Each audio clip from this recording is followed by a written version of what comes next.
If the Bills were to lose this game to Pittsburgh next week, I think it starts to become a real scary conversation because now you're talking about a scenario, Luca, where the Bills have to win in Foxborough or have to beat the Eagles. And the way we've seen these Bills look, that's not necessarily a situation I'd want to sign up for. Are you like me where now Pittsburgh is almost must win territory? Pittsburgh is a swing game, and that is the swing, right? If the Bills were to go into Pittsburgh 4 o'clock, take care of business, and get the win that they need to out of that game, I truly believe then that it is a realistic expectation for this team to finish with 11 wins, which I believe is an absolute key number when it comes to the wild card race in the AFC. If they were to lose it, as you said, you then to get to 11 wins would have to win either that Patriots game or the Eagles game. Now they could absolutely win one or if, but not both of those games. I just think it would also be safe to assume that it's far from likely as well. Like, not that it's going to be difficult, but it's at best a coin toss with the Patriots, if not a slight nod either direction. And then with the Eagles, I mean, right now you have no idea what you're going to get, but the, of course, ceiling of that team is capable of absolutely blowing the doors off the Bills if they can get their running attack going, even without Lane Johnson available to them. So there's those two games. Let's just mentally chalk off as losses.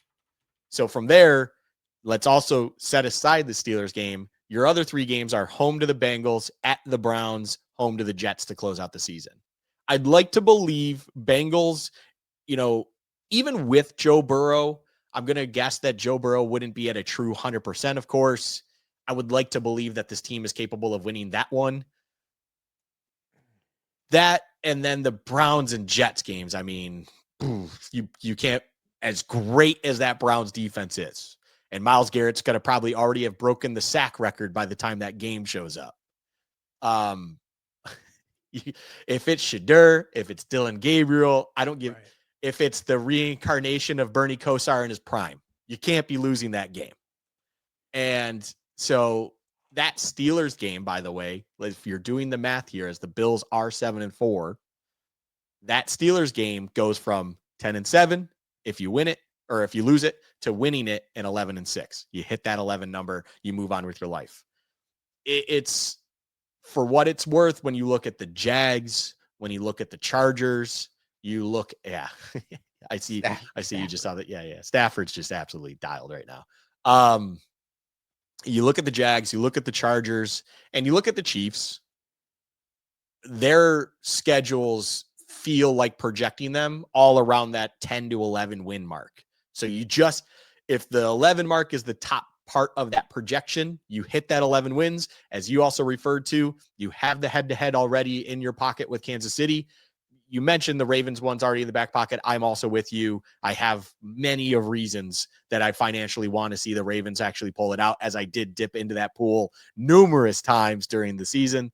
And like from there, if you think the Steelers are going to be part of that head-to-head conversation, you take care of this for one. But then also I talked about just the game in itself and the win and the value of getting that potential 11 mark. You can even afford to lose, not that you want to, but both the Patriots and Eagles games to get to 11 wins, assuming you can take care of the riffraff that surrounds it otherwise. So it's a vital swing game. I come just ever so slightly short of a must win, only because at the end of the day, you can still beat the Patriots. You can still beat the Eagles. Like, it's not an absolute do or die, but I would never argue with anyone that believes it to be a must win, nor do I think it's irrational to view it that way due to all the reasons I just laid out. I am with you. I think 11 is the magic number.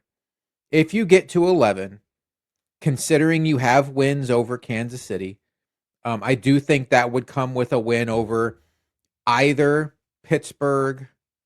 That's really it as far as teams in their way.